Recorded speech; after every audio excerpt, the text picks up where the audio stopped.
Bentrokan terjadi antara sekelompok mahasiswa Fakultas Hukum dengan mahasiswa Fakultas Teknik Universitas Pancasila, Jakarta Selatan. Sejumlah saksi dan polisi yang melerai bentrok mengungkapkan penyebab bentrok adalah knalpot sepeda motor yang bising. Untuk mengetahui kondisi terkini di lokasi bentrok, kita bergabung dengan Tezar Aditya di sekitar Universitas Pancasila. Ya, Tezar, bagaimana kondisi terkini di lokasi Anda melaporkan saat ini? Ya, dapat kami sampaikan bahwa pasca bentrokan yang terjadi di Universitas Pancasila ini, saat ini suasana memang sudah kondusif. Namun sejak tadi kami lihat untuk masuk ke dalam sini, polisi masih berjaga-jaga, mobil kepolisian juga masih standby di sini. Kemudian juga pihak keamanan internal juga masih berjaga-jaga di sini. Selain itu juga pihak kebersihan dari Universitas Pancasila juga mulai membersihkan sisa puing-puing dari kerusuhan atau tawuran antar mahasiswa yang terjadi kemarin sore. Dan seperti terlihat di belakang saya ini, Dias.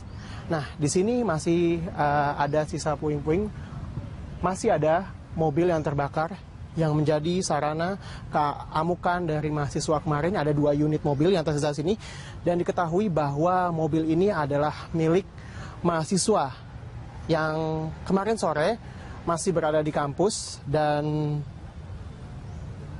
di mana kemarin sore terjadi tawuran di sini sekitar pukul 16 yang kemudian berakhir pada pukul 8, dan diketahui bahwa sempat ada perjanjian damai antara kedua belah pihak. Namun tawuran ini kembali meletus malam hingga diperkirakan tawuran yang terakhir susulan ini berhenti pada pagi tadi. Dan selain 2 unit mobil juga, Dias, diketahui di sini kaca-kaca dari fakultas ini juga banyak yang pecah akibat dari amukan dua mahasiswa dari 2 fakultas ini. Terlihat di belakang saya ini. Nah, Dias, hingga saat ini memang kami belum dapat mengkonfirmasi apa sebenarnya penyebab resmi dari tawuran yang terjadi kemarin sore ini. Namun dari informasi yang kami dapatkan, tawuran ini disebabkan akibat suara knalpot yang bising dari kendaraan bermotor dari mahasiswa Fakultas Hukum ini di depan mahasiswa teknik, yang menyebabkan kemarahan dari mahasiswa teknik yang kemudian berakhir dengan bentrokan yang ini, yang hasilnya seperti kita lihat belakang saya. Ini ada kendaraan bermotor yang menjadi sarana kemarahan, kemudian juga ada fasilitas-fasilitas kampus yang juga menjadi sarana kemarahan. Demikian, Dias. Ya, ini kan bentrokan ini tidak hanya antar mahasiswa saja, tapi sudah mengarah ke pengerusakan dan vandalisme. Seperti apa tindakan kepolisian dan juga kampus, Tezar?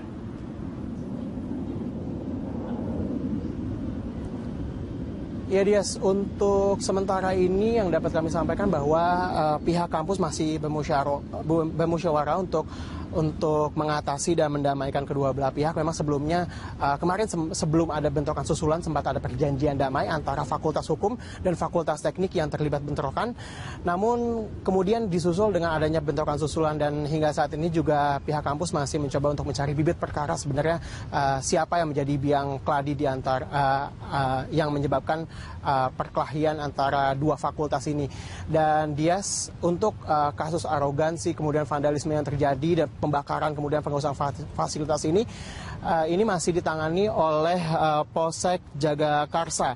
Dan memang ini juga kemarin kami mendapat informasi bahwa ada mahasiswa yang diamankan, namun kami belum dapat mengkonfirmasi berapa jumlah mahasiswa yang diamankan guna dimintai keterangan. Dan untuk sementara ini pihak Universitas Pancasila, pihak kampus ini juga masih meliburkan semua fakultas yang ada di sini guna menghindari adanya bentrokan susulan. Demikian, Dias, yang dapat kami sampaikan. Terima kasih laporan Anda, pemirsa. Tezar Aditya dan juru kamera Gerald Dwitama melaporkan langsung dari kawasan Universitas Pancasila, Jakarta Selatan. Presiden Joko Widodo sempat menyinggung soal proyek MRT. Ia mengatakan keputusan membangun transportasi massal merupakan keputusan politik yang butuh keberanian.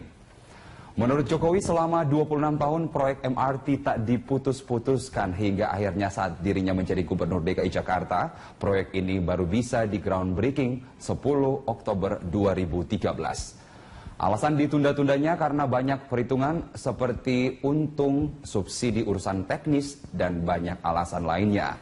Jokowi mendukung PT MRT Jakarta selaku pengembang proyek ini hingga proyek MRT fase 1 Lebak Bulus Bundaran HI terus berjalan. Jokowi juga mendorong pengerjaan MRT tahap 2 dari Bundaran HI Kampung Bandan. Ia mengingatkan kepada jajarannya agar terus membangun komunikasi kepada publik soal proyek MRT ini.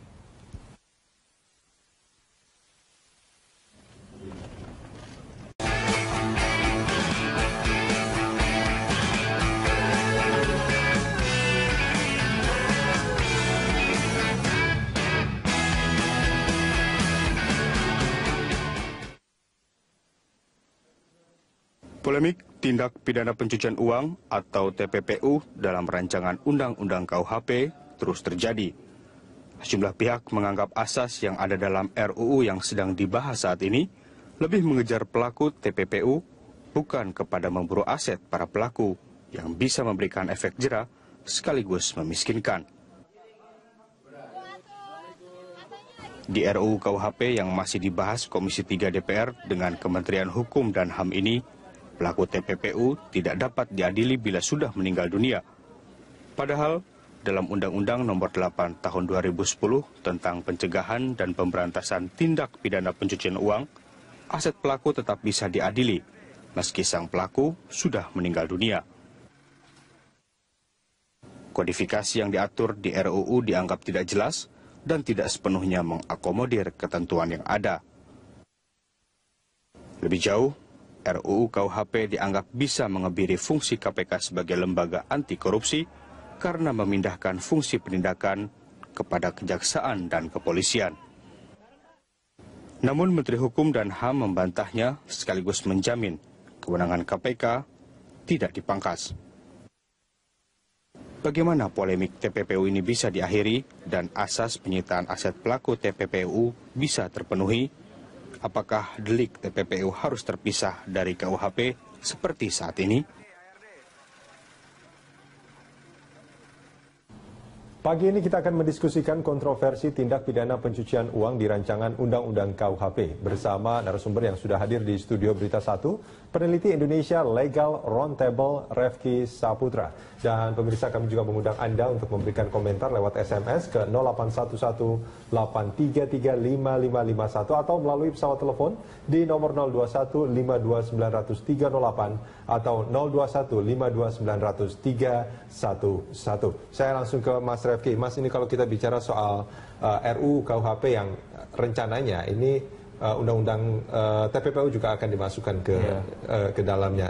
Kalau dari penelitian, artinya dari Indonesia Legal Roundtable sendiri melihatnya ini apakah menjadi sesuatu yang seharusnya urgen atau sebetulnya biarkanlah ini seperti adanya saat ini? Iya, terima kasih. Kita sebenarnya bersama teman-teman yang lain di dalam Aliansi Nasional untuk Reformasi KUHP, sebelum berbicara apakah ini penting atau tidak penting, kan kita harus melihat dulu, ini kan konsepnya kodifikasi. Jadi semua undang-undang itu disatukan dalam satu buku. KUHP ini sudah sejak dahulu juga sudah, tapi kita belum melihat apa formula kodifikasi ini, gitu loh. Kalau kita lihat banyak tindak pidana yang diatur di luar KUHP itu masuk menjadi buku 2 di dalam KUHP. Artinya apa? Beberapa hal memang dia harus mengacu dulu ke buku satunya. Buku 1 itu tentang azas. Nah, baru kemudian kalau tidak diatur di undang-undang sektoralnya, boleh itu diatur secara berbeda. Nah, tapi menurut kita ada salah satu pasal yang kemudian pasal aturan peralihan. Nah, di situ dijelaskan selama 5 tahun semua undang-undang yang di luar KUHP yang sudah masuk ke dalam KUHP harus terintegrasi dengan KUHP. Dan kemudian disebutkan harus undang-undang itu sendiri harus direvisi. Nah, artinya ini semua harus mengacu ke KUHP. Jadi KUHP menjadi satu standar baku unifikasi hukum. Walaupun unifikasi hukum, sistematik hukum itu dasarnya baik. Jadi kita tidak perlu ada undang-undang pencurian, undang-undang pemerkosaan. Nah, itu sebenarnya baik. Tapi kalau melihat perkembangannya, banyak undang-undang yang diatur punya spesifikasi sendiri, punya karakter tersendiri, kemudian dipaksa mengikuti satu sistem hukum di KUHP. Nah, ini kan jadi tidak. Artinya menurut Anda, apakah undang-undang TPPU ini harus dimasukkan ke KUHP atau tidak? Nah, sebelum ya atau tidak, mari kita bedah dulu. Apa yang kemudian diatur dalam KUHP, kemudian di Undang-Undang TPPU. Kita bicara karakter. Undang-Undang Tindak Pidana Pencucian Uang, karakternya adalah lebih bersifat in rem. In rem itu maksudnya lebih ke harta kekayaan. Berbeda dengan yang kemudian dalam KUHP. KUHP lebih bersifat impersonam, atau dia mengejar pelaku ya, subjek tindak pidana. Nah, kemudian dalam salah satu pasal, misalnya dalam pasal 152 ayat 2 misalnya, salah satu hal yang menggugurkan penuntutan itu misalnya adanya orang meninggal dunia. Jadi kalau orang meninggal dunia, kasusnya ditutup. Jadi kasus proses peradilan pidananya selesai di situ. Nah, kalau dalam Undang-Undang Pencucian Uang itu tidak serta-merta menggugurkan proses peradilannya, walaupun orangnya meninggal dunia pada saat peradilan. Asetnya bisa diajukan oleh penuntut umum ke hakim masih dalam peradilan pidana untuk dirampas untuk negara. Artinya yang berbeda. Pasti memang berbeda. Karena memang makanya dibuat leg spesialis seperti itu, berbeda kan. Tapi sekarang pertanyaannya, apakah ini perlu dimasukkan ke dalam KUHP atau tidak? Kalau kita lihat masing-masing tujuan kodifikasi yang ingin mensistematisasi benar, tapi kemudian kalau memaksa dia masuk ke dalam KUHP yang azasnya satu, itu nggak cocok. Nggak cocok, artinya gini loh, ada salah satu pakar misalnya Prof. Barda misalnya. Kondisi kita sekarang ada rumah KUHP dan ada rumah kecil-kecil di luar KUHP, korupsi, TPPU. Nah, kalau mau masuk ke dalam KUHP, bikin dulu rumah besarnya. Jadi di buku 1 itu bikin rumah besarnya, masukkan beberapa asas itu. Nah, baru kemudian itu bisa masuk. Misalnya yang paling ini juga artinya saat ini sebelum ada rumah besarnya tadi, sebelum asas-asasnya itu ini memang harusnya memang terpisah. Baik. Berbeda. Sekarang kita sudah tersambung dengan Pak Hudri Sitompul melalui sambungan telepon. Pak Hudri. Iya. Selamat pagi Pak Hudri. Pagi. Di studio juga ada Mas Refki Saputra dari Indonesia Legal Roundtable. Kalau menurut Pak Hudri sendiri, apakah memang undang-undang TPPU ini harus dimasukkan ke dalam KUHP? Ya, kan kalau lihat dari gagasan kenapa ini KUHP ini kan sebenarnya mau melakukan kodifikasi. Artinya ya kodifikasi ini kan kita coba mau masukkan ketentuan-ketentuan pidana dalam satu buku atau satu kitab undang-undang. Nah, ya, mestinya ya kan itu dimasukkan dengan maksud juga dengan kodifikasi ini adalah untuk memberikan kepastian hukum kepada anggota masyarakat. Ya. Nah, jadi kalau pertanyaannya apakah harus masuk? Ya mestinya masuk. Nah, tapi kan nanti juga dalam perkembangan kita kan nggak tahu dong.